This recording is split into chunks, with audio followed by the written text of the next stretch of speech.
नित्य प्रति बढ़ रही हैं, कंस की लीलाएं मंद होती जा रही हैं। एक दिन देखा है देवताओं ने अब तो कंस का वध होना चाहिए। उसी समय देव ऋषि नारद को भेजा। देव ऋषि नारद पधारे हैं तो बताया है महाराज बहुत समय के बाद आपका आगमन हुआ, कहिए कोई नई चर्चा। बोले बिल्कुल बताइए। बड़ी दूर से आए संदेशा तुमको लाए,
नारद आगे बड़े बिठा लिया।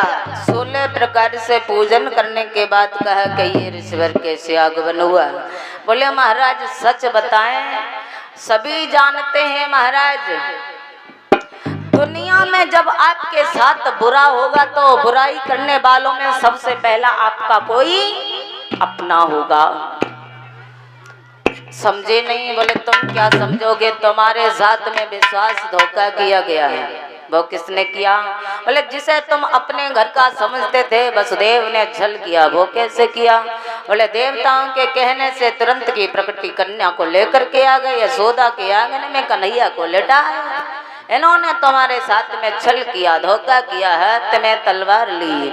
मैं बिल्कुल नहीं छोड़ूंगा, क्योंकि भैया छली मित्र वंचक त्रिया सुत आज्ञा दे टाल, और सेवक मोह चोरी करे तो तुरंत ही करो हलाल। ध्यान रखना। उन्होंने कहा अगर आपका साथी कोई तुम्हारे साथ में विश्वासघात करता है उसका तो तुरंत वध कर देना चाहिए। मित्र कोई कितना भी बड़ा हो अगर तुम्हारे साथ में धोखा करता है। और भैया दुनिया में सबसे बड़ी बात तो यही है, हमेशा अगर कोई धोखा देता है तो सबसे पहले उसमें अपने ही शामिल होते हैं। तो उन्होंने कहा अब मैं नहीं छोड़ूंगा। देव ऋषि नारद कहने लगे पागल हो गए, ऐसे नहीं उसे मार सकते, उसे मारने से भला होगा क्या। अब ऐसा करो, मारना है तो अपने उस जो तुम्हारा बैरी है काल बन के आया उसका ही वध करो। बोले